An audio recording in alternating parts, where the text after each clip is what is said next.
કેમ છો વિદ્યાર્થી મિત્રો? મજામાં? Very very good morning. આજના રિવિઝન બેચની અંદર તમારું દિલથી હાર્દિક સ્વાગત છે. વેલકમ.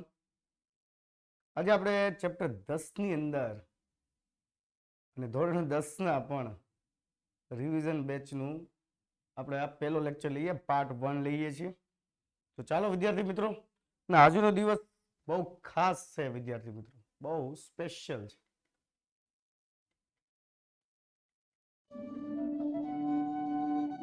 આજે આપણો 72મો પ્રજાસત્તાક દિન છે. આ દિવસે આપણને સ્વતંત્રતા મળી હતી. મતલબ સ્વતંત્રતા ધેટ મીન્સ કે આપણને સત્તા મળી હતી. ઓરિજિનલ સત્તા અંગ્રેજોના હાથમાંથી. પણ શું આપણી પાસે કઈ સત્તા છે? તો વિદ્યાર્થી મિત્રો, જ્યારે પ્રજાના હાથમાં સત્તા આવી ને, પ્રજાસત્તાક દિન, તો આ દિવસે થોડોક વિચાર કરજો. ઓકે, 73મો છે તો પ્રિન્ટ મિસ્ટેક થઈ ગઈ છે. ચાલો 73. આ રિપબ્લિક ડે ની અંદર તમે વિચારો કે આપણી પાસે સૌથી પહેલી સ્વતંત્રતા શેની હોવી જોઈએ? શેની હોવી જોઈએ? વ્યક્તિ સ્વાતંત્ર્ય, વાણી સ્વાતંત્ર્ય, બરોબર, વિચાર સ્વાતંત્ર્ય, આ બધું તો છે જ. પણ કોઈ પણ વ્યક્તિને છે ને સૌથી પહેલી સ્વતંત્રતા હોવી જોઈએ શિક્ષાની. શિક્ષા એને મળવી જ જોઈએ. ચાલો વિદ્યાર્થી મિત્રો, સંકલ્પ કરીએ આજના દિવસે કે આપણે વાસ્તવમાં સ્વતંત્ર બનીશું, સત્તા હાથમાં લઈશું. કેવી સત્તા? કે ભાઈ આપણને તો શિક્ષા મળે જ, પણ જેને નથી મળી શકતી એમને પણ આપણે આપીએ. તો આજના દિવસે તમને અને તમારા પરિવારને આ 73મા પ્રજાસત્તાક દિન નિમિત્તે જય હિન્દ, જય ભારત. ચાલો વિદ્યાર્થી મિત્રો, હવે આપણે લેક્ચરને આગળ વધારીએ. સંકલ્પ બોલ કે જો નિકલ પડે હર બાર બોલ કે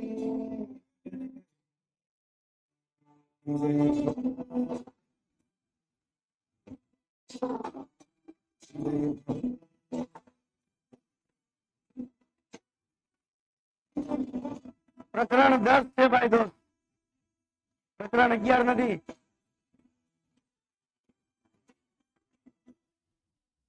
પ્રકરણ 10 પ્રકાશ પરાવર્તન અને વક્રીભવન છે. સવારમાં વહેલા આવીને જ્યારે પીપીટી બનાવવી પડે ને ત્યારે આટલી થોડી ઘણી મિસ્ટેક રહી જતી હોય છે. ચાલો તો વિદ્યાર્થી મિત્રો, સ્વાગત છે તમારું આજના લાઈવ ક્લાસની અંદર, રિવિઝન બેચની અંદર. આઈ હોપ કે તમે વ્યવસ્થિત રીતે નાઈ ધોઈને તૈયાર થઈને બેસી ગયા છો. આજે આપણે આટલા કન્ટેન્ટ ભણવાના છે. પ્રકાશ અને તેના મૂળભૂત ગુણધર્મો, સમતલ અરીસો અને પ્રતિબિંબ, પરાવર્તન છે, એના નિયમો, એના પ્રકારો છે, અંતર્ગોળ અરીસો, બહિર્ગોળ અરીસો અને ગોલીય અરીસા કોને કહેવાય, એની કેટલીક વ્યાખ્યાઓ છે જે 3 ગુણની અંદર પૂછાતા હોય છે. બરોબર? સુરતના લોચાની જેમ થોડોક લોચો થઈ ગયો સવારમાં. સવારમાં તમે નહીં માનો વિદ્યાર્થી મિત્રો, આ ચેપ્ટરની પીપીટી બનાવવાની બાકી જ હતી. લોકો એવું કહેતા હતા કે ભાઈ આપણે જે માસ્ટર ક્લાસના લેક્ચર લીધા ને એ જ પીપીટી ઘસી નાખો. પણ મેં કીધું નહીં, એમાં તો બહુ બધું હોય, ડિટેલમાં હોય. આપણે તો અહીંયા રિવિઝન આપવાનું છે, મેઇન મુદ્દા આપવાના છે. તો હું ખરેખર સવારના 4 વાગ્યેથી સ્ટુડિયો ઉપર આવી અને આ પીપીટી બનાવતો હતો. બરોબર છે? એટલે કહેવાનો મતલબ ક્યારેક ક્યારેક લોચો લાગી જાય તો માફ કરજો. મારો પ્રયત્ન તો એટલો જ હોય કે ખાલી તમને સારું મળે, સાચું મળે. ચાલો તો હવે આપણે લેક્ચરને આગળ વધીએ. આજે આપણે ભણવાનું છે પ્રકાશ અને તેના મૂળભૂત ગુણધર્મો. તો સૌથી પહેલો સવાલ એવો આવે કે પ્રકાશ એટલે શું, તેનું સ્વરૂપ જણાવો. બરોબર છે? તો આપણે હું તમને ટેકનિકલી સમજાવું કે ભાઈ જ્યારે આપણી આંખની અંદર કોઈ પ્રકાશના કિરણો પડે છે ત્યારે આપણી આંખની અંદર સંવેદના ઉત્પન્ન થાય છે. આ સંવેદના એટલે શું વિદ્યાર્થી મિત્રો? સંવેદના એટલે આપણી ભાષામાં એને બળતરા કહેવાય. શું કહેવાય? બળતરા કહેવાય. બરોબર? ક્લિયર થાય છે? સંવેદના એટલે બળતરા કહેવાય એને. ચાલો બળતરા એટલે આપણે સવારમાં જ ઉઠીએ અને સૂતા હોય ને કોઈક લાઈટ ચાલુ કરે તો આપણે એમ નથી કહેતા ભાઈ કોણે લાઈટ ચાલુ કરી? આપણી આંખની અંદર આંખ ભલે બંધ હોય છતાં પણ એની હાજરી, પ્રકાશની હાજરી આપણે મહેસૂસ કરી શકીએ છીએ. તો બસ એ જ પ્રકાશ છે. તો પ્રકાશ એક વિદ્યુત ચુંબકીય વિકિરણ છે કે જેમાં વિદ્યુત અને ચુંબક બંનેના ગુણધર્મો છે. તો માનવ આંખમાં સંવેદના ઉપજાવતા વિદ્યુત ચુંબકીય વિકિરણને શું કહેવાય? પ્રકાશ. તો અહીંથી તમે ખાલી આ ચિત્ર જોવો ને તો તમને એની વ્યાખ્યા આવડી જાય. બરોબર છે. ચાલો, તો અહીંયા આપણે વાત કરીએ. સૌથી પહેલી વ્યાખ્યા કંઈક આવી બનશે કે માનવ આંખમાં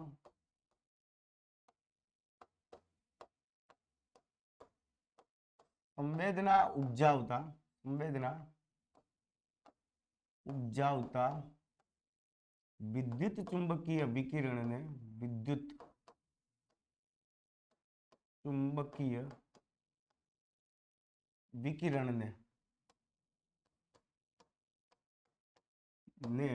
આપણે શું કહીએ છીએ? પ્રકાશ કહીએ છીએ. હવે આપણે એના સ્વરૂપની વાત કરીએ વિદ્યાર્થી મિત્રો. તો પ્રકાશનું જે સ્વરૂપ છે વિદ્યાર્થી મિત્રો, કેટલાક સાયન્ટિસ્ટ લોકો એવું કહે છે કે તરંગ છે. તરંગ, બરોબર? કેટલાક એવું કહે છે તરંગ છે, કેટલાક એવું માને છે કે કણ સ્વરૂપ છે, એક શક્તિશાળી કણ કે જ્યારે એ ગતિ કરતો હોય ત્યારે પ્રકાશનો લીસોટો પડે એટલે આપણને પ્રકાશ કિરણ સ્વરૂપે દેખાય છે. તો એ કણ છે. અને કેટલાક એવું માને છે વાસ્તવમાં એ કણ અને તરંગ એમ બંને સ્વરૂપ ધારણ કરે છે. બરોબર છે. તો પ્રકાશનું સ્વરૂપ, બરોબર, કેટલાક લોકોનું કેવું એવું છે કે તરંગ સ્વરૂપ છે, કેટલાકનું એવું કેવું છે કે કણ સ્વરૂપ છે, અને કેટલાકનું એવું કેવું છે કે એ તરંગ કે કણ કોઈ સ્વરૂપ, બંને સ્વરૂપ ધરાવે છે. બંને સ્વરૂપ ધરાવે છે. તો આવું કહેવા વાળું કોણ છે કે ભાઈ બંને સ્વરૂપ ધરાવે છે? બરોબર, કણ સ્વરૂપ પ્લસ તરંગ એમ બંને સ્વરૂપ પ્રકાશનું છે. બરોબર, ક્લિયર થાય છે?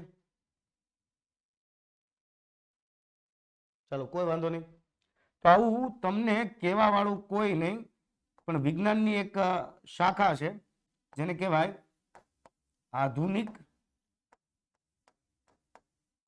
ક્વોન્ટમવાદ.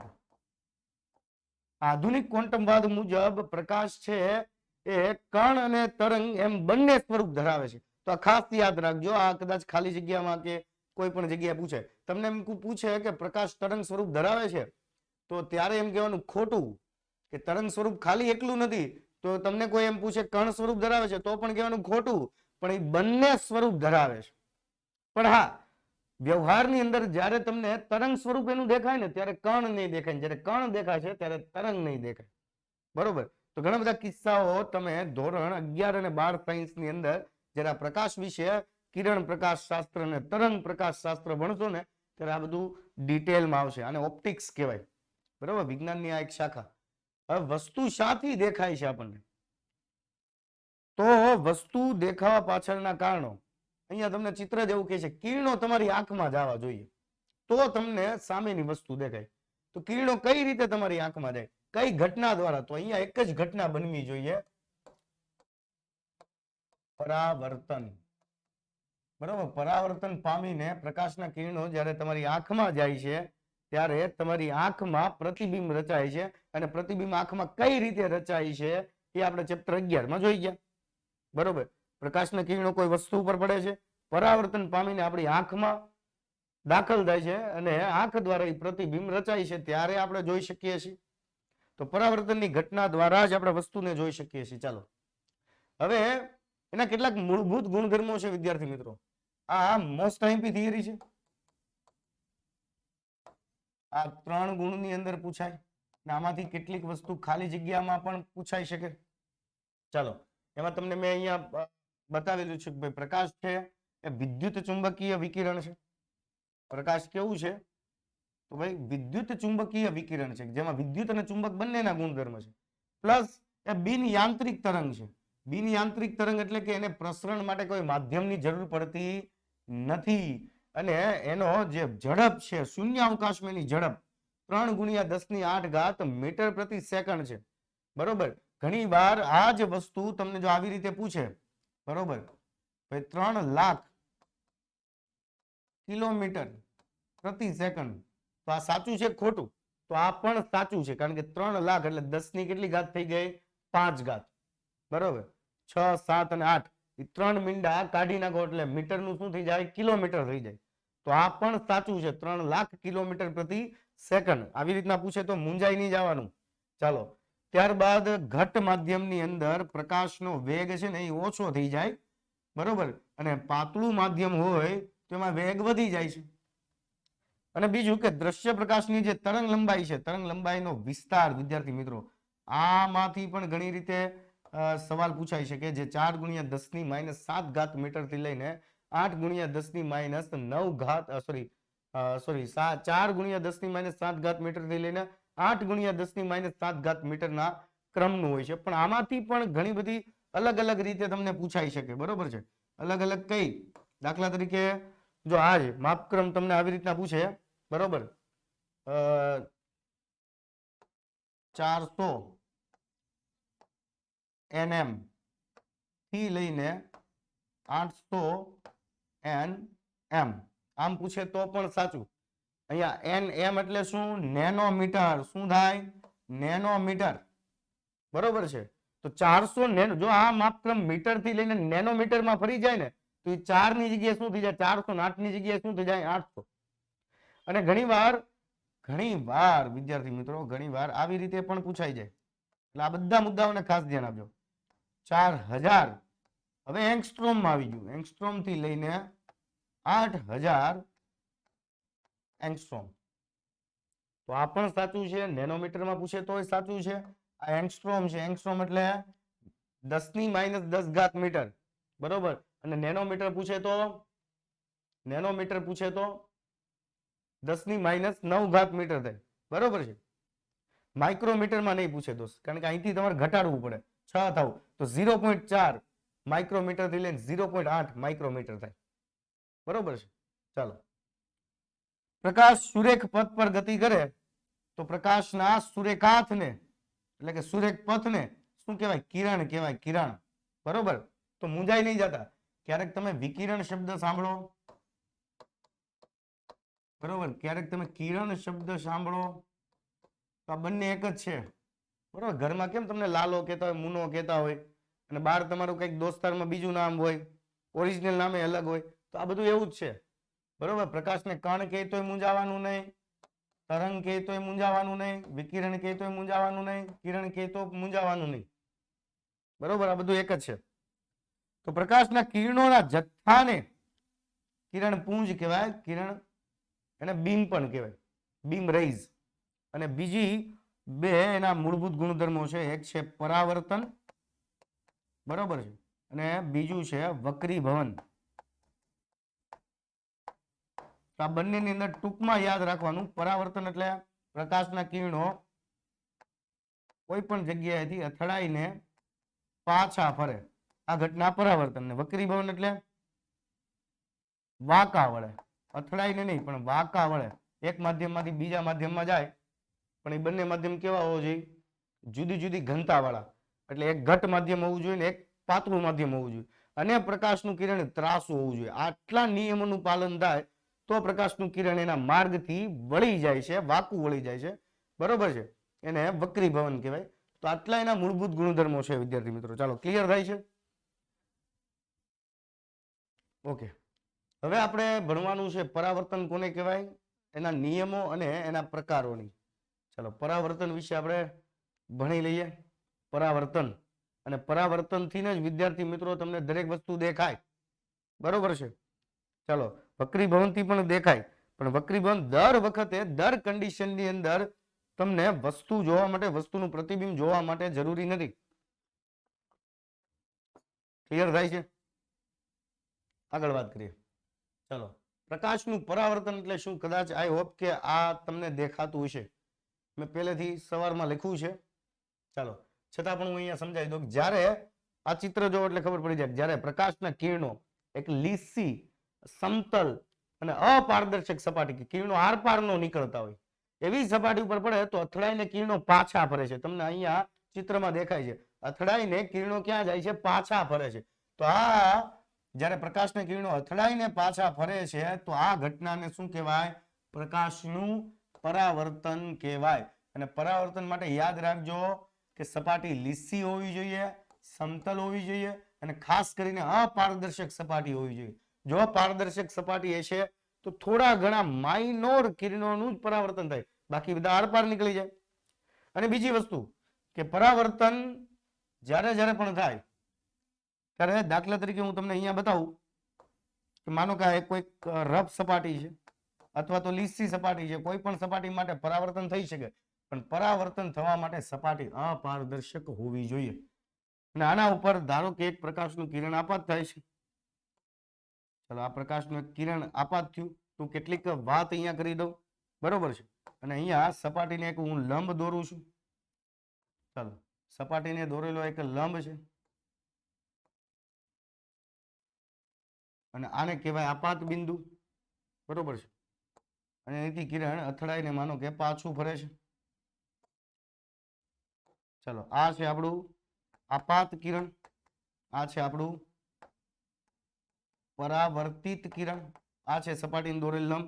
અને હું નામ આપી દઉં A અને અહીંયા B અને અહીંયા C. તો AB આપાત કિરણ છે, BC પરાવર્તિત કિરણ છે અને અહીંયા લંબ જે છે એને ધારો કે હું નોર્મલ માટે n લખું, નોર્મલ ને લંબ કહેવાય, તો NB આપણો લંબ છે. તો અહીંયા કેટલો ખૂણો રચાય છે, જો અહીંયા ખૂણો રચાય છે. તો આપાત કિરણે આ લંબ સાથે રચાયેલો ખૂણો એને આપાત કોણ કહેવાય, એને I વડે દર્શાવે, એને શું કહેવાય? આપાત કોણ, બરોબર છે. અને અહીંયા જે ખૂણો રચાય છે યાદ કરજો ખાસ કરીને આ પરાવર્તિત કિરણ, કિરણે લંબ સાથે બનાવેલો ખૂણો, આ કિરણે સપાટી સાથે બનાવેલો ખૂણો નહીં, બરોબર છે. તો આને R વડે દર્શાવાય અને રિફ્લેક્શન એંગલ કહેવાય ઇંગ્લિશમાં. એટલે આને હું કહી દઉં પરાવર્તિત કોણ અથવા તો પરાવર્તન કોણ, બરોબર છે. આ ખાસ આ પરાવર્તનની આકૃતિ છે. ચાલો આગળ વાત કરીએ તો પરાવર્તનના કેટલાક નિયમ છે. એ જ આકૃતિ, આ નિયમ ભણી અને આપણે પરાવર્તનના નિયમ જોઈએ કે ભાઈ આપાત કોણ અને પરાવર્તન કોણ, કે જેમાં આપણે લખ્યું હતું ને I અને પરાવર્તન કોણ એટલે R, સ્મોલ r, એ બંને હંમેશા સમાન મૂલ્યના હોય. તો એને ટૂંકમાં યાદ રાખો I બરાબર R. ત્યારબાદ તમને કેટલા કિરણો દેખાતા હતા? તો આપાત કિરણ દેખાતું હતું, અરીસાના આપાત બિંદુએ દોરેલ સપાટીને લંબ દેખાતો હતો અને પરાવર્તિત કિરણ દેખાતું હતું. તો આ ત્રણેય હંમેશા એક જ સમતલમાં હોય છે, એ ક્યારેય સમતલની બહાર હોતા નથી, બરોબર છે. જો તમે અહીંયા આકૃતિમાં દેખાય આ પહેલો નિયમ કે આપાત કોણ I, બરોબર, આપાત કોણ I અને પરાવર્તન કોણ R બંને હંમેશા કહેવાય સમાન મૂલ્યના હોય છે. અને આપાત કિરણ, સપાટીને દોરેલ લંબ અને પરાવર્તિત કિરણ આ ત્રણે ત્રણ કેવા હોય? એક જ સમતલમાં હોય છે, બરોબર છે. ચાલો તો હવે માનો કે હું તમને MCQ આપું, બરોબર. માનો કે એક પ્રકાશનું કિરણ એક સપાટી ઉપર પડે છે અને સપાટી સાથે ધારો કે 40 અંશના ખૂણે આપાત થાય છે, બરોબર. તો પરાવર્તન કોણ કેટલો? બરોબર, તો પરાવર્તન કોણ કેટલો? તો કેટલો? 40 જ હોય એવું જવાબમાં ન આવે, ખોટું.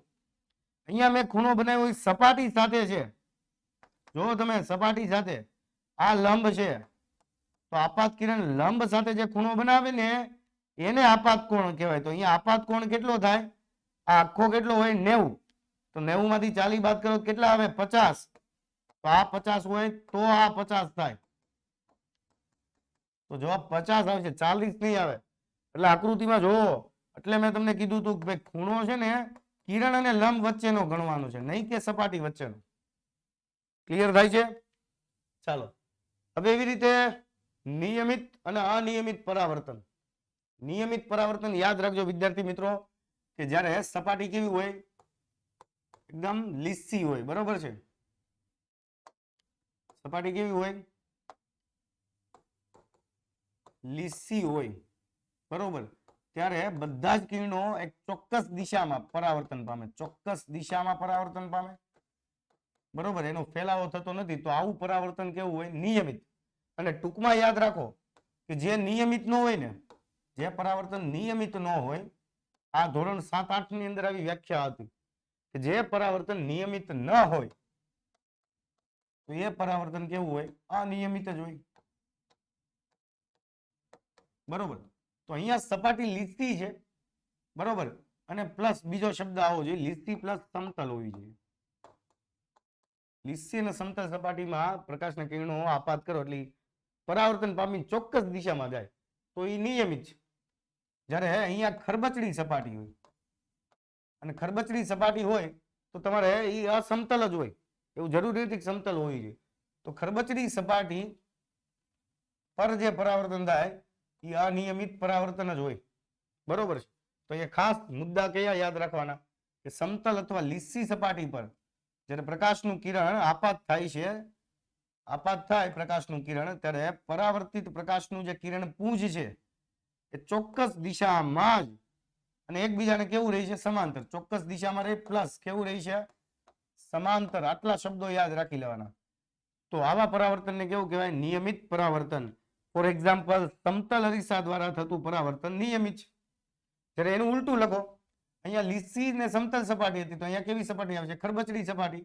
ત્યારે પ્રકાશના કિરણો એના ઉપર આપાત થાય તો એ સમાંતર રહેતું નથી, અહીંયા સમાંતર છે અને ચોક્કસ દિશામાં છે, સમાંતર નથી રહેતું અને સમગ્ર વિસ્તારમાં ફેલાઈ જાય છે, તો એ અનિયમિત પરાવર્તન છે, બરોબર છે.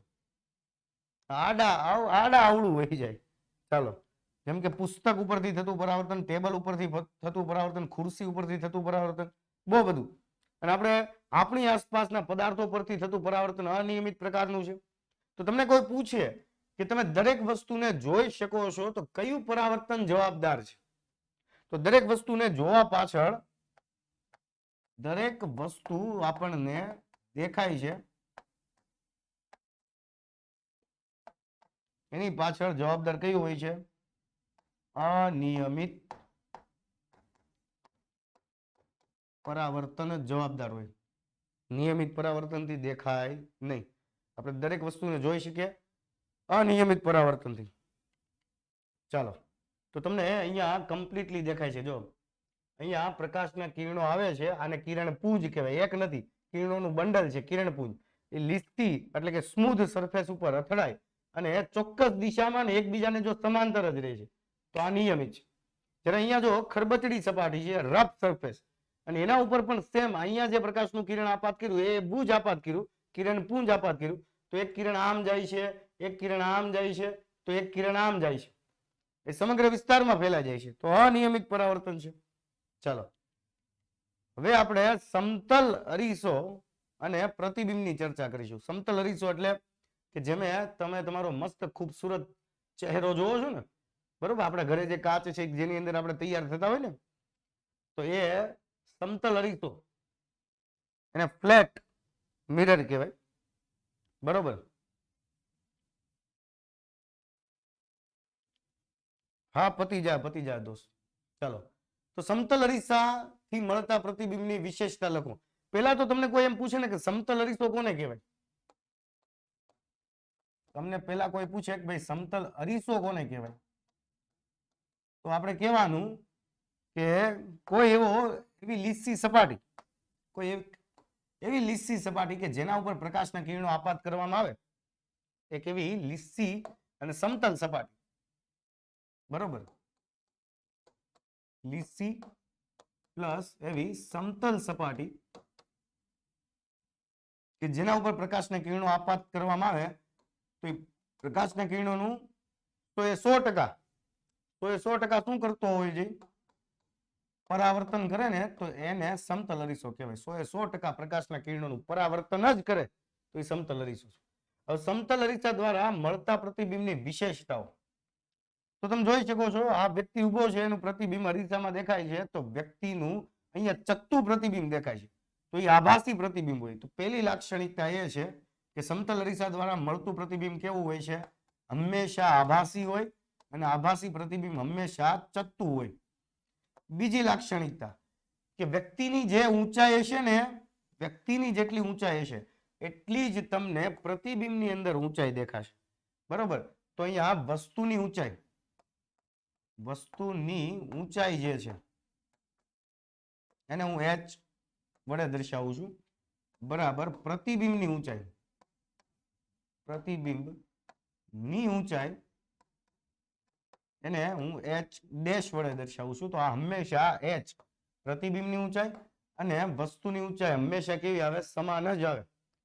ત્યારબાદ ત્રીજી વાત કરીએ તો આ અરીસાથી વસ્તુ, માનો કે અહીંયા વચ્ચે અરીસો છે, તો અરીસાથી વસ્તુ જેટલા અંતરે દૂર હોય અને વસ્તુ અંતરને u વડે દર્શાવે તો એટલા જ અંતરે પ્રતિબિંબ તમને દૂર મળે.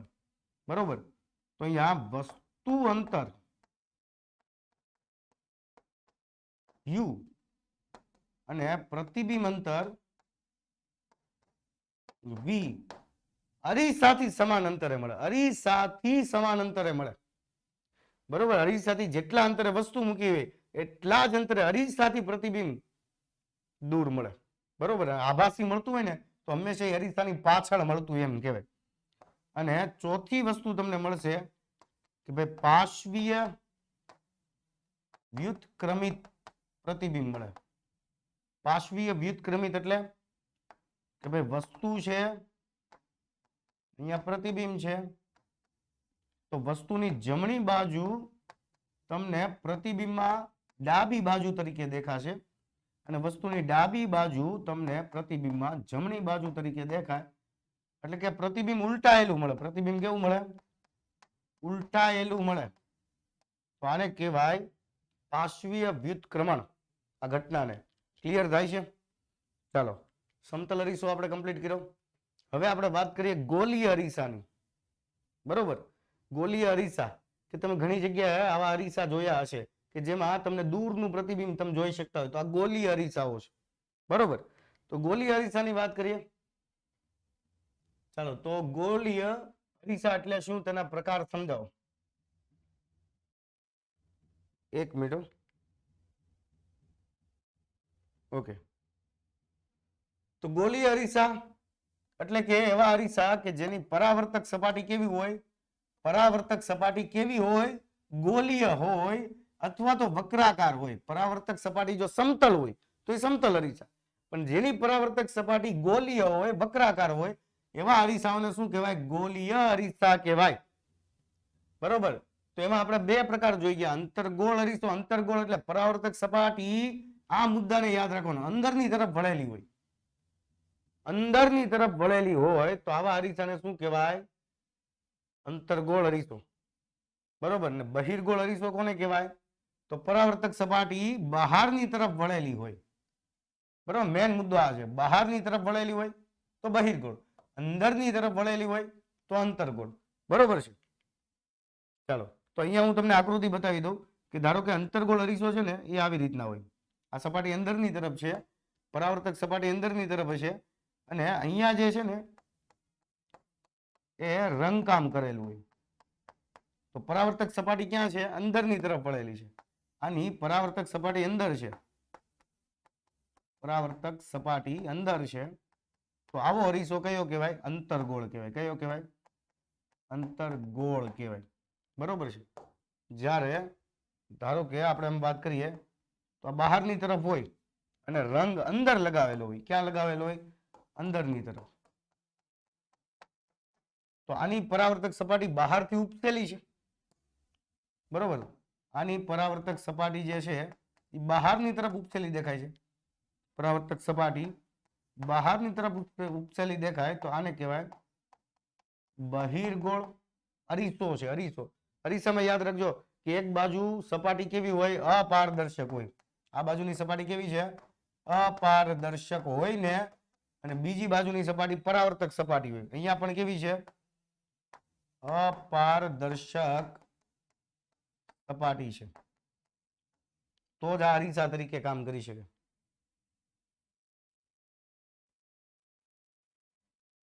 યસ, આ બ્લુ કલરનું બતાવ્યું ને એ અપારદર્શક અથવા તો રંગ કરેલું છે એમ બતાવેલું હોય તો જ પ્રકાશના કિરણો ત્યાં અથડાઈને ત્યાં પ્રતિબિંબ રચી શકે.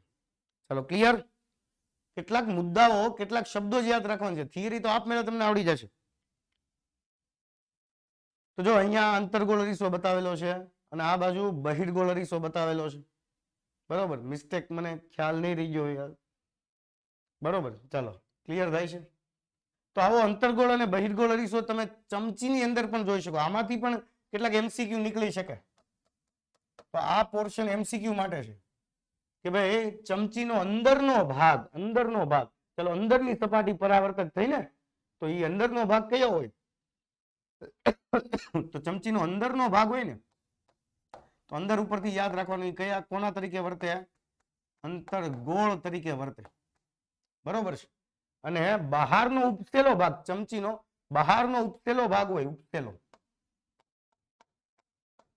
ઉપસેલો ભાગ, તો એ બહિર્ગોળ અરીસા તરીકે વર્તે છે. ક્લિયર થાય છે? બરોબર. તો આમાંથી પણ કંઈક એમસીક્યુ નીકળી શકે એટલે યાદ રાખવું. પ્રતિબિંબ કેવી રીતે રચાય છે અને એના પ્રકારની વાત કરીએ તો પહેલા તો પ્રતિબિંબ કોને કહેવાય? બરોબર, પ્રતિબિંબ કોને કહેવાય એ આપણને ખ્યાલ હોવો જોઈએ. તો પેલા આપણે એની વિશે ડેફિનેશન ભણી જઈએ. ચાલો, પ્રતિબિંબ, એક્ઝેક્ટલી પ્રતિબિંબ કોને કહેવાય? તો પ્રતિબિંબ એટલે જ્યારે કોઈ બિંદુ એ આપ્યું હોય અને એમાંથી નીકળતા પ્રકાશના કિરણોનું કાં તો પરાવર્તન થાય અને કાં તો વક્રીભવન થાય. આ બે ઘટનાને અંતે કોઈ એક જગ્યાએ કિરણો કોઈ બીજા બિંદુ આગળ કેન્દ્રિત થતા હોય અથવા તો વિકેન્દ્રિત થતા હોય, તો એ બીજા બિંદુને પેલા બિંદુનું પ્રતિબિંબ કહેવાય. બરોબર. હું પેલા વ્યાખ્યા લખી દઉં છું, પછી આપણે એની ચર્ચા કરીશું કે ભાઈ પ્રતિબિંબ છે એની આપણે ચર્ચા કરી. પ્રતિબિંબ કોને કહેવાય? તો ભાઈ કોઈ એક બિંદુ, ધારો કે કોઈ એક બિંદુ, એને હું એ કહી દઉં છું, એમાંથી આપાત થતા કિરણોનું બે ઘટના બની શકે, કાં તો પરાવર્તન અથવા તો વક્રીભવન. પરાવર્તન ને વક્રીભવન થયા બાદ કોઈ બીજા બિંદુ જેને હું કહી દઉં એ ડેશ, બીજા બિંદુ આગળ ત્યાં પણ બે ઘટના બનશે. આ તો કેન્દ્રિત થતા હશે, અથવા તો શું થતા હોય? વિકેન્દ્રિત થતા હશે. બરાબર, કેન્દ્રિત અથવા તો વિકેન્દ્રિત થતા હશે. કેન્દ્રિત થાય તો આ બીજા બિંદુ તો એ ડેશ ને પેલા બિંદુ એટલે કે એનું શું કહેવાય? પ્રતિબિંબ કહેવાય. ક્લિયર થયું? પ્રતિબિંબ બે પ્રકારના છે વિદ્યાર્થી મિત્રો. એક છે વાસ્તવિક પ્રતિબિંબ અને એક છે આભાસી. બરોબર છે. ચાલો, તો વાસ્તવિક પ્રતિબિંબ કોને કહેવાય? કે જે જગ્યા ઉપર ખરેખર કિરણો કેન્દ્રિત થતા હોય, ભેગા થતા હોય, વાસ્તવમાં ભેગા થતા હોય, તો એને વાસ્તવિક પ્રતિબિંબ કહેવાય. એટલે કે કોઈ બિંદુ આગળ કિરણો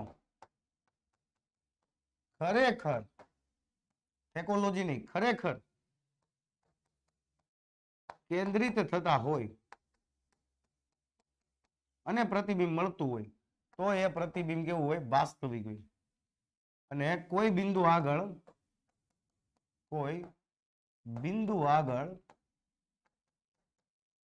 કિરણો ભેગા થતા હોય, એનો શું થતો હોય? આભાસ થતો હોય. કોઈ બિંદુ આગળ કિરણો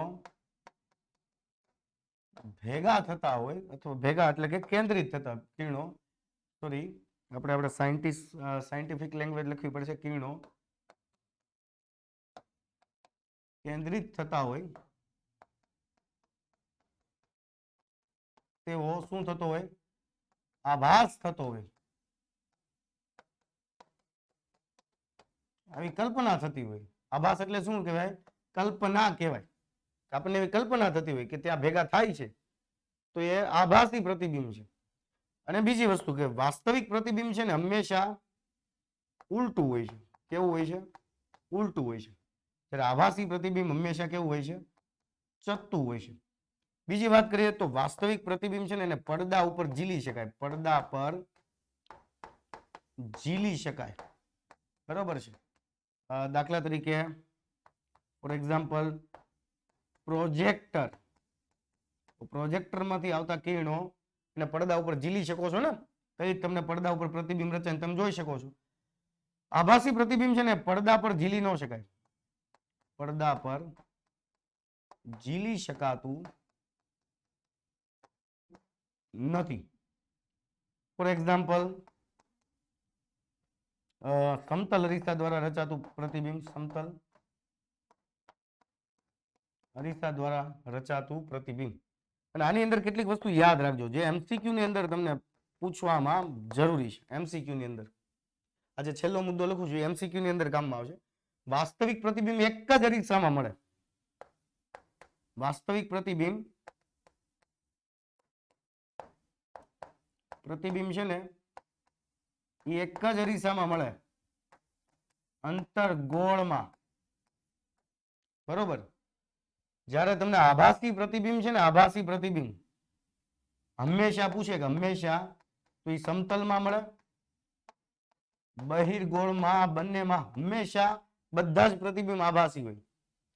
પણ કેટલીક કન્ડિશન એવી છે કે એમાં તમે અંતર્ગોળ અરીસામાં મેળવી શકો. તો એ કન્ડિશન કઈ? એનું ધ્રુવ પી અને એફ ની વચ્ચે વસ્તુને મૂકો ને તો એ અંતર્ગોળ આભાસી પ્રતિબિંબ આવે. બાકી અંતર્ગોળમાં અનંત અંતરથી લઈને એફ સુધી તમે જે કાંઈ વસ્તુ મૂકો એ બધી વાસ્તવિક જ પ્રતિબિંબ આપે. એટલે ખાસ યાદ રાખજો. ક્લિયર થાય છે? સમજાણું? અને આ ઓકે. હવે આપણે વાત કરીએ અંતર્ગોળ અરીસો. બરોબર. અંતર્ગોળ અરીસાની અંદર આપણે ચર્ચા કરીએ તો યાદ રાખજો અંતર્ગોળ અરીસામાં હંમેશા આભાસી પ્રતિબિંબ મળે ને, ચત્તું પ્રતિબિંબ મળે ને, ચત્તું. પેલી વસ્તુ એ યાદ રાખો, ચત્તું હોય કેવું હોય? આભાસી હોય. અને જો માનો કે આ અરીસો કયો છે આપણે ચેક કરવું હોય, તમને અહીંયા ચત્તું પ્રતિબિંબ મળ્યું તો ખબર પડી ગઈ કે આભાસી છે. તો આભાસી પ્રતિબિંબ વસ્તુ કરતા મોટું મળતું હોય ને, વસ્તુ કરતા મોટું, તો એ હંમેશા અંતર્ગોળ હોય. એટલે યાદ રાખજો કે અંતર્ગોળ અરીસામાં આભાસી પ્રતિબિંબ મળે તો એ વસ્તુ કરતા મોટું જ મળે. વસ્તુ કરતા મોટું મળે, વિવર્ધિત મળે. જ્યારે બહિર્ગોળમાં કેવું મળે? બહિર્ગોળની અંદર આભાસી પ્રતિબિંબ મળશે તો અહીંયા હું લખી દઉં છું, એમાં બધા જ પ્રતિબિંબ આભાસી મળશે. બરોબર. પણ વસ્તુ કરતા કેવું મળશે? નાનું મળશે. અને સમતલની અંદર તમને આભાસી પ્રતિબિંબ મળે તો આપણે હમણાં જ એની લાક્ષણિકતા જોઈ ગઈ કે ભાઈ વસ્તુની ઊંચાઈ અને પ્રતિબિંબની ઊંચાઈ તો સેમ જ રહેવાની છે. તો અહીંયા નાનું મોટું થાય તો મોટું મળતું હોય ને એ અંતર્ગોળ હોય. તો આના ઉપરથી ખબર પડે કે આ અરીસો કેવો હોય? અંતર્ગોળ હોય. બરોબર છે? ક્લિયર થાય છે? તો ચાલો અંતર્ગોળ અરીસાના સંદર્ભમાં કેટલીક વ્યાખ્યાઓ ભણવાની છે વિદ્યાર્થી મિત્રો, ફટાફટ આપણે લઈએ. બરોબર છે? તો અંતર્ગોળ અરીસો પહેલા તો કઈ રીતે બનાવવામાં આવે એની ચર્ચા કરી દો. તો તમને પહેલેથી જ સમજાવી દો. ધારો કે અહીંયા એક કાચનો પોલો ગોળો હોય, કાચનો એક પોલો ગોળો હોય. બરોબર છે? એને હું વ્યવસ્થિત રીતે બતાવી દઉં. ચાલો ઓકે.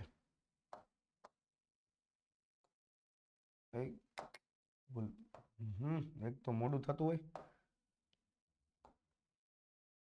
કેમ આમ થાય છે?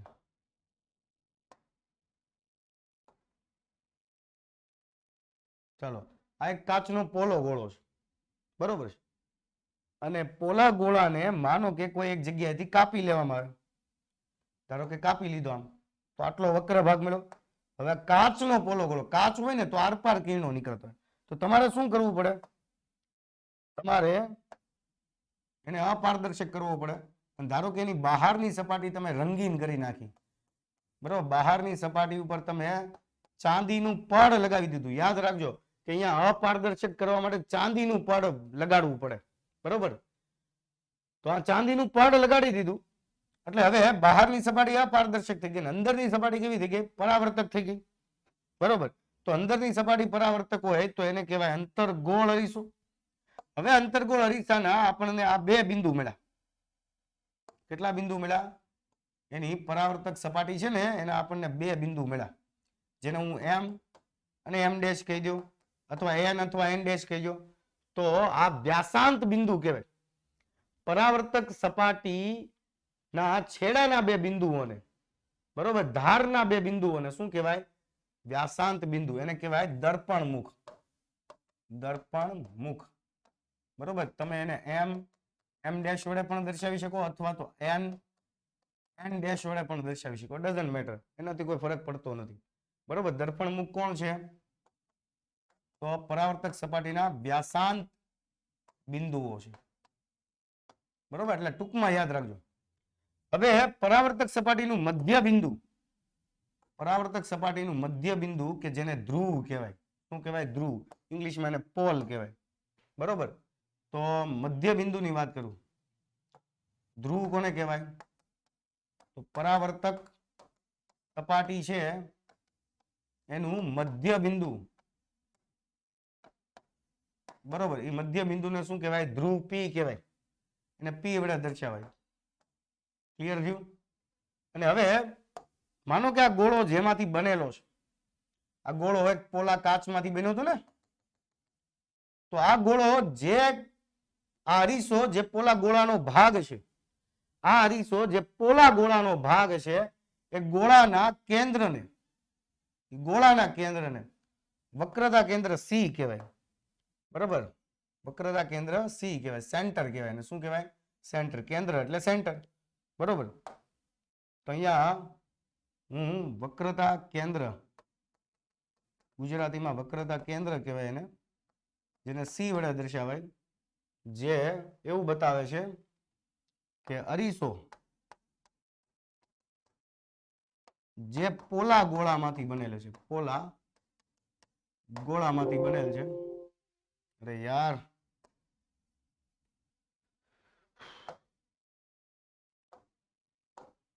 હદ થઈ ગઈ. બોર્ડ ટૂંકું પડવા માંડ્યું છે.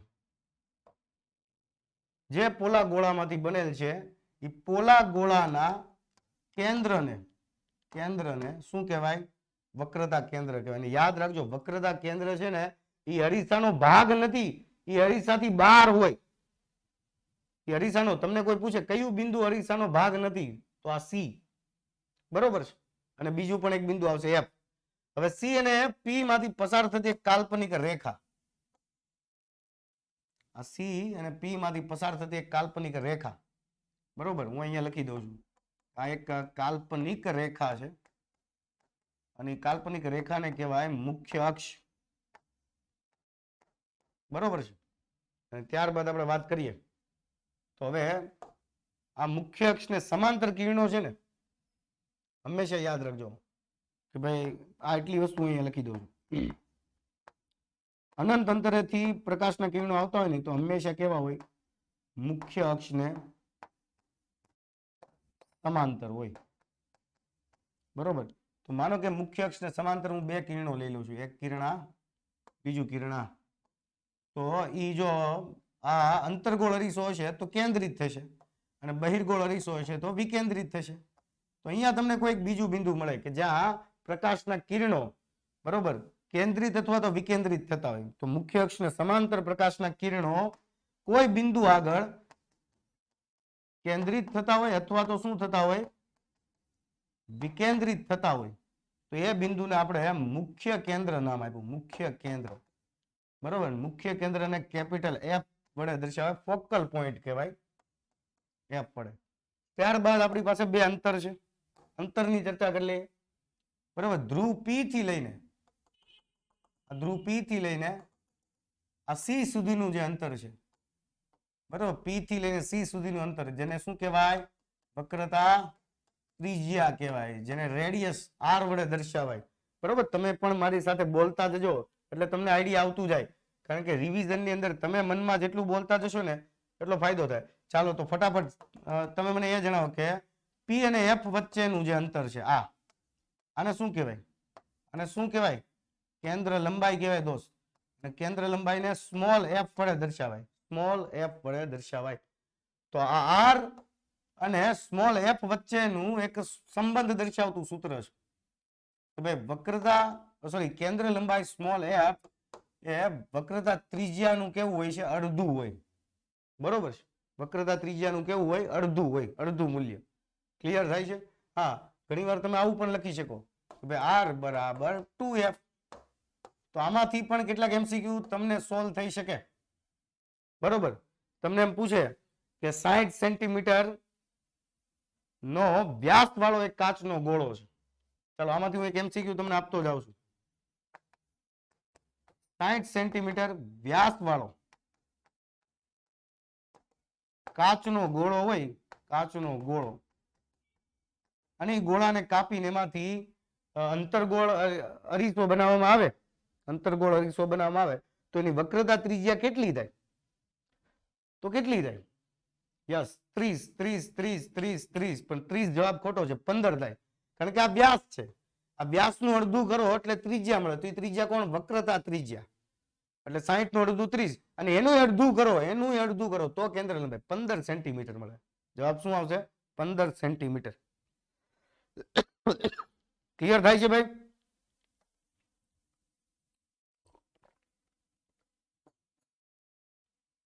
સોરી, વક્રતા ત્રિજ્યા પૂછ્યું તમે તો હા સોરી મારી મિસ્ટેક છે. વક્રતા ત્રિજ્યા આવશે તો 30, પણ કેન્દ્ર લંબાઈ પૂછે તો કેટલી થાય? 15 થાય. સોરી મારી મિસ્ટેક થઈ ગઈ. Sorry sorry. ચલો ચાલો, સવાર સવારમાં ચા નો પીએ ને એટલે આવી પ્રિન્ટ મિસ્ટેક થયા કરે.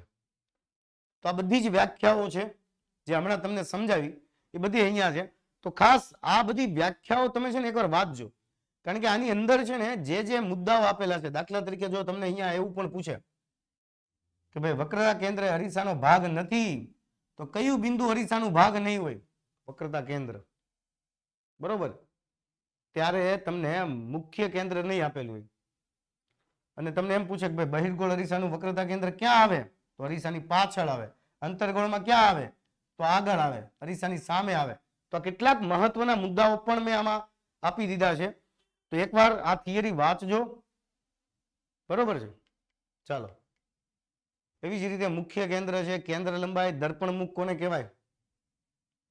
જો આ વ્યાસાંત બિંદુ, વ્યાસના બિંદુઓને શું કહેવાય? દર્પણ મુખ. ટૂંકમાં જ યાદ રાખવાનું છે. હવે આપણે પ્રતિબિંબ મેળવવા હોય તો ગોલીય અરીસા વડે રચાતું બિંદુવત વસ્તુનું પ્રતિબિંબ મેળવવા માટે મુખ્ય કયા 4 કિરણોનો ઉપયોગ થાય? તો મુખ્ય 4 કિરણોમાં આપણે પહેલું કિરણ, હું અત્યારે જે કાંઈ કિરણો બતાવું છું એ અંતર્ગોળ માટે ને બહિર્ગોળ બંને માટે સાચા છે. અંતર્ગોળ અને બહિર્ગોળ બંને માટે સાચા છે. બંને માટે આ જ થાય. બરોબર? ધારો કે તમારી પાસે હું અહીંયા એક જ આકૃતિની અંદર બતાવું છું ભાઈ, એક જ આકૃતિની અંદર બતાવું છું બધા 4 કિરણો. અરીસો મોટો દોરું છું. બરોબર છે? ચાલો આ અંતર્ગોળ અરીસો લઈને હું તમને સમજાવું છું. બરોબર? અને હવે જ્યારે કિરણાકૃતિ, આને કિરણાકૃતિ કહેવાય. કિરણો વાળી આકૃતિને શું કહેવાય? કિરણાકૃતિ. બરોબર? આ એનું મધ્ય બિંદુ છે, ધારો કે પી. બરોબર? અને એમાંથી હું એક કાલ્પનિક રેખા પસાર કરી દઉં છું પહેલા. ચલો આ કાલ્પનિક રેખા એટલે મુખ્ય અક્ષ, અને મુખ્ય અક્ષ ઉપર આપણને બે બિંદુ મળતા હતા. એક ધારો કે અહીંયા આપણને એફ મળતું હતું અને એટલા જ અંતરે આપણને ધારો કે સી મળતું હતું. બરોબર છે? હવે તમને આમાંથી પણ એવું પૂછાય કે ભાઈ પી થી એફ જેટલા અંતરે હોય, પી થી એફ જેટલા અંતરે હોય, શું એટલા જ અંતરે સી એફ થી દૂર હશે? હા કે ના? હા કે ના? યસ, એટલા જ અંતરે હોય. કારણ કે પી થી એફ એ કેન્દ્ર લંબાઈ છે, એનું ડબલ કરો એટલે ડબલ. એક વાર તો આવી ગયું, બીજી વાર મૂકો એટલે સી બિંદુ મળી જાય. તો એફ થી સી નું અંતર જે છે ને એ જ પી થી એફ નું અંતર હોય. બરોબર છે? ચાલો તો આપણે પેલું કિરણ લઈએ. પેલું કિરણ હું અહીંયા લઈ લઉં છું લાલ રંગનું. બરોબર? આજ શુભ દિન છે એટલે ધારો કે મુખ્ય અક્ષને સમાંતર પસાર થાય છે. કેવું પસાર થાય છે? અને યાદ રાખજો, આવા તીર બતાવવાનું ભૂલતા નહીં. આ મુખ્ય અક્ષને સમાંતર કિરણ પસાર થાય. તો હમણાં જ મેં તમને આ વ્યાખ્યાની અંદર શીખવાડ્યું કે ભાઈ સમાંતર કિરણ હંમેશા ક્યાંથી પસાર થાય? અંતર્ગોળ હોય તો એફ માંથી પસાર થશે. બરોબર. આ કેટલાક નિયમો છે આકૃતિ પ્રતિબિંબ મેળવવા માટેના. બીજું લઈ લઈએ કે માનો કે કોઈ કિરણ છે એફ માંથી પસાર થતું હોય, ધારો કે એફ માંથી પસાર થતું હોય, આ કિરણ મુખ્ય કેન્દ્રમાંથી પસાર થાય છે. તો મુખ્ય કેન્દ્રમાંથી પસાર થતું કિરણ હોય એ હંમેશા પરાવર્તન પામીને મુખ્ય અક્ષને સમાંતર બની જાય. સમાંતર હોય તો એફ માંથી પસાર થાય અને મુખ્ય કેન્દ્રમાંથી પસાર થતું હશે તો એ સમાંતર બની જતું હશે. બરોબર. ત્રીજું કિરણ હું અહીંયા લઈ લઉં છું. ત્રીજું કિરણ હું અહીંયા લઈ લઉં છું સી માંથી પસાર થતું. એ સી માંથી કદાચ આ રીતે પસાર થતું હોય કે પછી આ રીતે પસાર થતું હોય. સોરી, સી ની આર પાર નીકળી ગયું. ચલો, આ રીતે પસાર થતું હોય તો કોઈ પણ રીતે સી બિંદુમાંથી કદાચ આ રીતે પસાર થતું હોય ને, બરોબર, તો આ દરેકે દરેક કન્ડિશનમાં પ્રકાશનું કિરણ તે જ માર્ગે પાછું વળે, તે જ માર્ગે પરાવર્તન પામી પાછું વળે. બરોબર છે? ક્લિયર થાય છે? અને હવે એક કિરણ હું લઈ લઉં છું અહીંયા કે માનો કે આ મુખ્ય અક્ષ સાથે અને પી બિંદુ ઉપર આપાત થતું હોય અને ધારો કે એ થીટા જેટલા ખૂણે આપાત થતું હોય તો એટલા જ ખૂણે એનું શું થતું હોય? પરાવર્તન થતું હોય. પણ આ કિરણ છે ને, આ ચોથું, એ આપણે બહુ રેર કેસમાં લેશું. આ 3 વધારે લેશું. તો ક્લિયર થાય? આ મુખ્ય કિરણો છે. બરોબર. તો એના માટે હું અહીંયા લખી દઉં કે સમાંતર કિરણ તમે આપાત કર્યું હોય ને, સમાંતર, તો પરાવર્તન ક્યાંથી થાય? એફ માંથી. તમે કિરણને એફ માંથી આપાત કર્યું હશે તો એ પરાવર્તન પામીને કેવું થઈ જાય? સમાંતર. તમે સી માંથી પ્રકાશનું કિરણ આપાત કર્યું હોય તો એના એ જ માર્ગે સી માંથી જ પરાવર્તન પામે. અને પી બિંદુ આગળ થીટા ખૂણે આપાત થયું હોય તો એ થીટા જ ખૂણે એનું પરાવર્તન થાય. બરોબર. આટલા મુદ્દાઓને યાદ રાખો એટલે ક્યારેય કન્ફ્યુઝન નહીં થાય. બરોબર છે? ચાલો, હવે આપણે પ્રતિબિંબ જોવાના છે દોસ્ત. પ્રતિબિંબ. બરોબર. અને અંતર્ગોળ અરીસાની સામે વસ્તુને જુદા જુદા સ્થાને મૂકી અને મળતા પ્રતિબિંબની આપણે ચર્ચા કરવાની છે. તો ચાલો જોઈએ. આ તમે પેલાની અંદર જોઈ જ ગયા છો. આ પી બિંદુ, એફ બિંદુ અને સી બિંદુ મુખ્ય અક્ષ આપણી કમ્પ્લીટ થિયરી છે. બરોબર, આકૃતિ છે. હવે વસ્તુને આપણે ક્યાં મૂકીએ? અંતર્ગોળ અરીસાની સામે અનંત અંતરે. અનંત અંતરે હોય વસ્તુ અને એમાંથી આવતા પ્રકાશના કિરણો હંમેશા મુખ્ય અક્ષને કેવા હોય? સમાંતર હોય. તો સમાંતર કિરણો મેં અહીંયા 2 લઈ લીધા છે. તો સમાંતર કિરણ હંમેશા આપણે શીખી ગયા, સમાંતર કિરણ હોય તો કેમાંથી પસાર થાય? એફ માંથી પસાર થાય. આવા તીર બતાવવા ફરજિયાત હોય છે. બીજું કિરણ મેં લઈ લીધું. અને યાદ રાખજો, પ્રતિબિંબ રચાવવા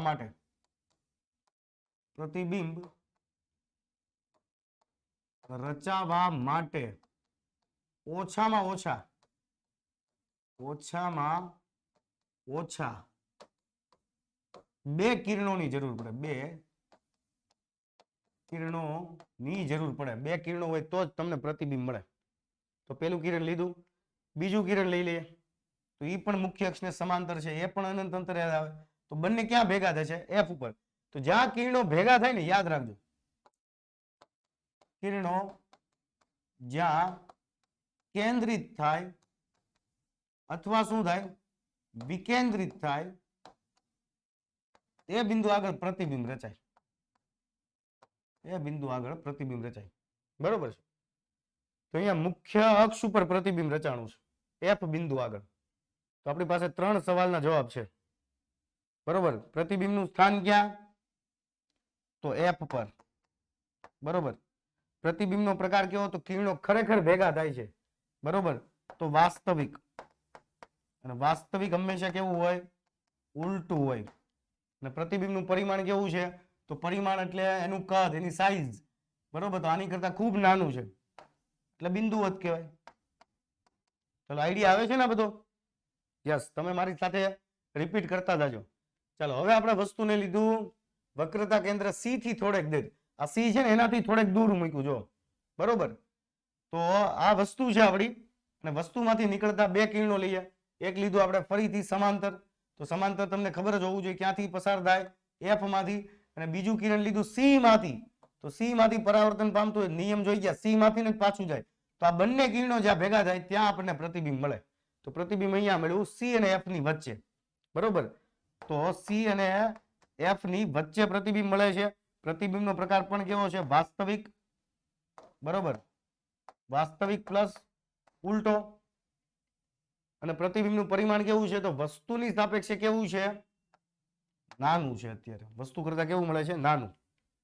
ચલો એવી જ રીતે ત્રીજી વાત કરીએ, તો વસ્તુનું સ્થાન વક્રતા કેન્દ્ર સી પર છે. હવે એક્ઝેક્ટ સી ઉપર મૂકીએ છીએ, તો વસ્તુ સી ઉપર છે. તો એક સમાંતર કિરણ લીધું, એ હંમેશા પરાવર્તન ક્યાંથી પામે? એફ માંથી. અને બીજું કિરણ લીધું આપણે એફ માંથી. બરોબર છે. તો આ બંને કિરણો, આ સમાંતર કિરણ ક્યાં? એફ માંથી પસાર થઈ સમાંતર, તો આ બંને કિરણો અહીંયા છેદે છે, એક્ઝેક્ટલી સી ની નીચે. બરોબર, તો યાદ રાખજો, સી ઉપર વસ્તુ હોય તો સી ની નીચે જ પ્રતિબિંબ મળે. ક્લિયર થાય છે? ક્લિયર થાય છે કે નહીં? ચાલો, તો પ્રતિબિંબનું સ્થાન ક્યાં મળશે? સી પર જ મળશે. પ્રતિબિંબનો પ્રકાર કેવો મળશે? વાસ્તવિક પ્લસ ઉલટો મળશે. અને પ્રતિબિંબનું પરિમાણ કેવું મળશે? વસ્તુ જેવડું જ મળશે. વસ્તુ જેવડું જ મળશે, વસ્તુના કદ જેવડું જ. અને આ છે ને, આ ટોપિક એ મોસ્ટ આઈએમપી છે. મતલબ આ નંબર 3 કે વસ્તુને સી ઉપર મૂકો, તમને બહુ અલગ અલગ રીતે ઘણી રીતે પૂછાઈ શકે.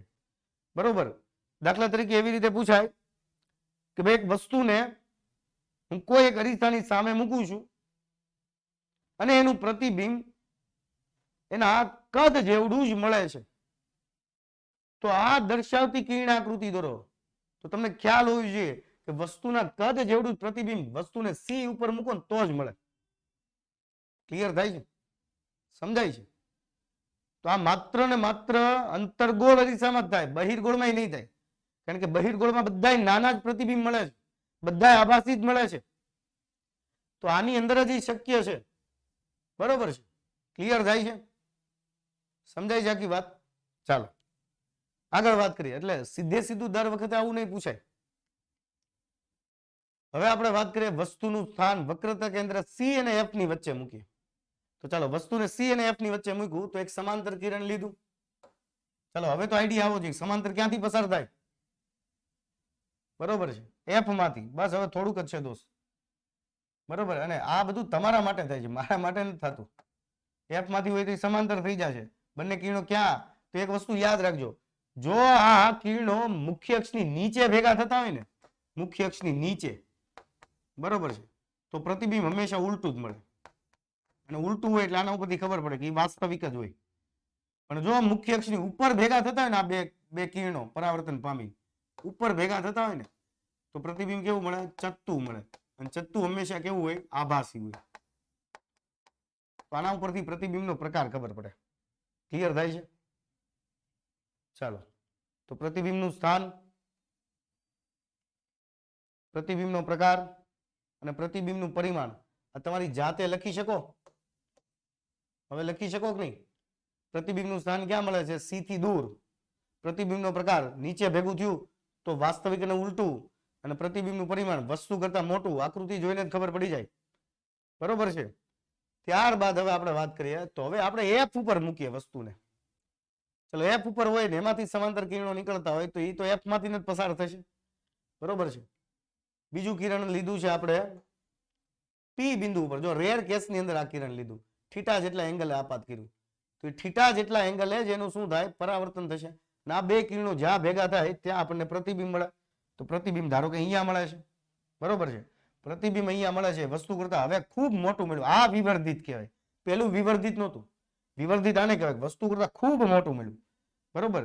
તો અહીંયા પણ તમને આવડી જાય. પ્રતિબિંબનું સ્થાન ક્યાં મળે છે? તો સી થી નજીકમાં હતું એટલે આપણે દૂર કીધું. આ સી થી બહુ દૂર છે, તો આને આપણે શું કીધું? અનંત અંતરે મળે છે. અને અનંત અંતરે મળે છે. મળે છે કેવું? વાસ્તવિક પ્લસ ઉલટું. બરોબર, સોરી, પરિમાણની અંદર લખી નાખ્યું મેં. પ્રકાર કેવો મળે છે? વાસ્તવિક અને ઉલટો. અને પરિમાણ કેવું મળે છે? હવે વિવર્ધિત લખાય.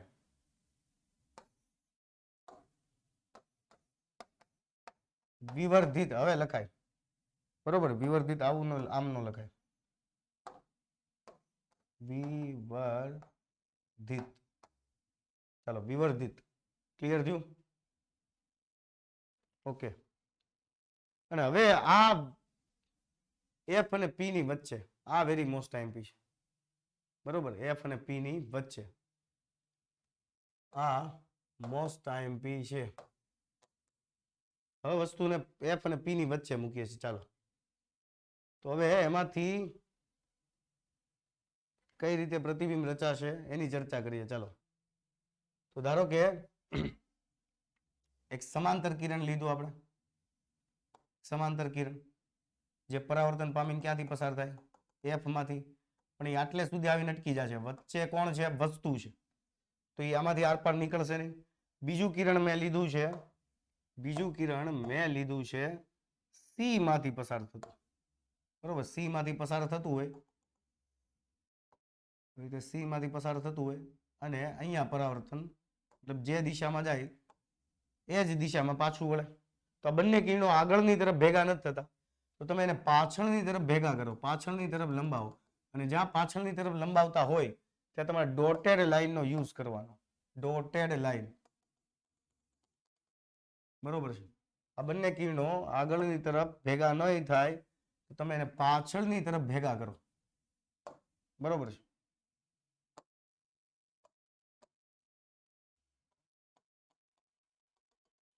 ચલો અહીંયા ભેગા થાય તો પ્રતિબિંબ તમને અહીંયા મળશે. હવે અરીસાની પાછળ મેળવું, ચત્તુ મેળવું, તો પ્રતિબિંબ મેળવો આભાસી, ચત્તુ ઉપર મેળવ્યું ને, તો ચત્તુ પ્રતિબિંબ મેળવું પ્લસ આભાસી મેળવું, બરોબર છે. પ્રતિબિંબનું સ્થાન ક્યાં મેળવું, તો અરીસાની પાછળ મેળવું, બરોબર, વસ્તુની સામે મેળવું, અને પ્રતિબિંબનું પરિમાણ કેવું મેળવું, વસ્તુ કરતા મોટું મેળવું. ચાલો, આ ફિફ્થમાં પ્રતિબિંબ અનંત અંતરે મળે, પણ અહીંયા છે ને નંબર ઉલટો અપાઈ ગયો છે, 5 ને અહીંયા 6 આવે, બરોબર. અનંત અંતરે આપણે આગળની સ્લાઇડમાં જોયું, જો આ તમે રિપીટ ન કરાવો મારી પાસે, આ અનંત અંતરે મળે છે, દેખાય છે? અહીંયા ઓલરેડી 5 નંબર હતા જ, બરોબર, પણ એ 5 નું 5 અહીંયા રિપીટ થયું, 5 નથી, 6 નંબરની આકૃતિ છે. ખ્યાલ આવે છે? આકૃતિ જોતા જ ખબર પડે, તમે એ નંબર ઉપર નહીં, તમે અહીંયા વસ્તુને જોવો, ખાલી એફ અને પી ની વચ્ચે વસ્તુ હોય ને તો હંમેશા આભાસી જ મળતું હોય, આપણે સ્ટાર્ટિંગમાં જ કીધું હતું. ખ્યાલ આવે છે? તમે મારી જેમ ચા નથી પીધી લાગતી સવારમાં. ચાલો, હવે આપણી પાસે ફટાફટ હવે બહિર્ગોળ અરીસો આવી ગયો, અંતર્ગોળ પૂરો કર્યો, બહિર્ગોળ. તો બહિર્ગોળમાં બધા જ પ્રતિબિંબ કેવા મળે, આભાસી જ મળે, નાના જ મળે, અને આભાસી હોય એટલે ચત્તા મળે, ને અરીસાની ક્યાં મળે, પાછળ મળે, એટલે કે વસ્તુ જ્યાં મૂકી હોય ને એની પાછળ મળે. તો ધારો કે વસ્તુ અનંત અંતરે છે, તો અનંત અંતરેથી પ્રકાશના કિરણો બહિર્ગોળમાં આવે ને તો એ વિકેન્દ્રિત થાય. શું થાય? વિકેન્દ્રિત થાય. પણ આ એવી રીતે વિકેન્દ્રિત થશે તમને એવો આભાસ થશે કે એફ માંથી નીકળે છે. એવું બીજું કિરણ લીધું તો એ પણ વિકેન્દ્રિત થશે, પણ આપણને એવો આભાસ થશે કે આ કિરણ પણ એફ માંથી જ નીકળતું હશે, બરોબર. તો તે આપણને એફ આગળ જ પ્રતિબિંબ મળે છે. ચાલો, અને હવે બહિર્ગોળ માટે વસ્તુને તમે અનંત અંતરેથી લઈને ધ્રુવની વચ્ચે કોઈ પણ સ્થાને મૂકો, જો બહિર્ગોળ અરીસો હોય તો દરેક વખતે પ્રતિબિંબ તમને હંમેશા કેવું મળે, આભાસી અને નાનું જ મળે, બરોબર છે. જેને આ તમે જોઈ શકો, આ સી માંથી પસાર થશે, ચાલો, અને આ એફ માંથી પસાર થશે, તો અહીંયા પ્રતિબિંબ મળશે. જો અહીંયા વસ્તુ કરતા કેવું મળ્યું, ખૂબ નાનું, પણ મળશે ચત્તુ, આભાસી, ચત્તુ અને વસ્તુ કરતા નાનું જ મળશે, બરોબર છે. ચાલો, હવે અંતર્ગોળ અરીસાના ઉપયોગ જોઈ લઈએ. તો અંતર્ગોળ અરીસાનો ઉપયોગ ટોર્ચ, સર્ચ લાઇટ, હેડલાઇટ આ બધાની અંદર થાય. ત્યારબાદ દાઢી અને મેકઅપ કરતી વખતે અરીસામાં ચહેરાનું પ્રતિબિંબ જોવા માટે, દાંતના ડોક્ટરો છે, દાંતનું મોટું પ્રતિબિંબ જોવા માટે સૂર્ય કુકર છે, સૌર ભઠ્ઠી છે, એમાં અંતર્ગોળ અરીસાનો ઉપયોગ થાય. અને ડોક્ટરના હેડ મીટર તરીકે, એટલે કે ઘણી જગ્યાએ તમે માથામાં જોયું હશે ને, બરાબર, રિફ્લેક્ટિંગ ટેલિસ્કોપની, એટલે કે દૂરબીન. દૂરબીન કયા દૂરબીનની વાત કરું છું, કે મકર સંક્રાંતિએ તમે જે દૂરબીનથી જોવો છો એ દૂરબીન નહીં, બરોબર, એવા દૂરબીનો કે અહીંથી તમે ચંદ્રને એને જોઈ શકો ને, તો એવા દૂરબીનની અંદર, બરોબર, જો આ ડોક્ટર છે, બરોબર, એ અંતર્ગોળ અરીસાનો ઉપયોગ કરે આ દાંત જોવા માટે. અહીંયા તમને દેખાય છે, મસ્ત દાંત દેખાય છે, આવા દાંત હોવા જોઈએ. અને દાંત કાઢવાના ક્યારેક ક્યારેક. ચાલો, બહિર્ગોળ અરીસાનો ઉપયોગ, તો એ તો તમને ખબર છે કે ભાઈ બહિર્ગોળ અરીસાનો ઉપયોગ સામાન્ય રીતે વાહનોમાં સાઈડ મિરર તરીકે થાય છે. વાહનોના ડ્રાઈવર તેની પાછળ આવતા ટ્રાફિકને જોઈ શકે છે અને સુરક્ષિત રીતે પોતાનું વાહન ચલાવી શકે છે. તો આમાંથી એક વૈજ્ઞાનિક કારણ પણ પૂછાય છે, વૈજ્ઞાનિક કારણ પણ પૂછાય છે કે ભાઈ વાહનોના સાઈડ મિરર તરીકે બહિર્ગોળ અરીસો કેમ પસંદ કરવામાં આવે છે? તો આ એનું રીઝન છે, બરોબર છે. શા માટે? વેપારી છે, દુકાનદાર છે, એની દુકાનમાં સલામતી માટે ગ્રાહક પર નજર રાખી શકે એ માટે ચોરી થતી અટકાવી શકાય છે. તો જો તમે અહીંયા જોઈ શકો છો સાઈડ મિરર તરીકે કયો અરીસો હોય છે? બહિર્ગોળ, કે જેનાથી તમે તમારી પાછળનો ખૂબ મોટો વિસ્તાર જોઈ શકો અને બધું પ્રતિબિંબ કેવું દેખાય? ચત્તું દેખાય, નાનું દેખાય, એટલે મોટો વિસ્તાર આવી જાય, એટલે તમે આરામથી જોઈ શકો ક્યાંથી વાહન આવે છે, ક્યાં મારે સાઈડ લેવાની છે, બરોબર છે. ચાલો, તો અહીંયા હવે વિદ્યાર્થી મિત્રો અને બીજી ઘણી બધી જગ્યાએ તમે પાર્કિંગમાં પણ જોયું છે, બરોબર, આવા મિરર જોયા છે પાર્કિંગની અંદર. તો આ બધા બહિર્ગોળ હોય છે કે જેનાથી તમે અવર જવર પામતા વાહનોથી સલામત રીતે તમારા વાહનને પાર્કિંગમાંથી બહાર કાઢી શકો. તો વિદ્યાર્થી મિત્રો અહીંયા આપણો પાર્ટ 1 પૂરો થાય છે, પરાવર્તન વાળો. ચાલો, થોડી ઘણી મિસ્ટેકો રહી ગઈ હતી એ બદલ માફી ચાહું છું, છતાં પણ આપણે ખૂબ સરસ રીતે આ લેક્ચરને પૂરો કર્યો, રિવિઝન કર્યું છે.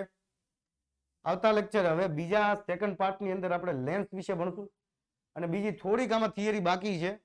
અરીસાનું સૂત્ર છે, અરીસાની મોટવણી છે અને અરીસાની કાર્ટેશિયન સંજ્ઞા પદ્ધતિ છે. એ ટાઈમ ન રહેતા મેં નથી નાખી, આવતા લેક્ચરમાં આપણે લઈશું, બરોબર.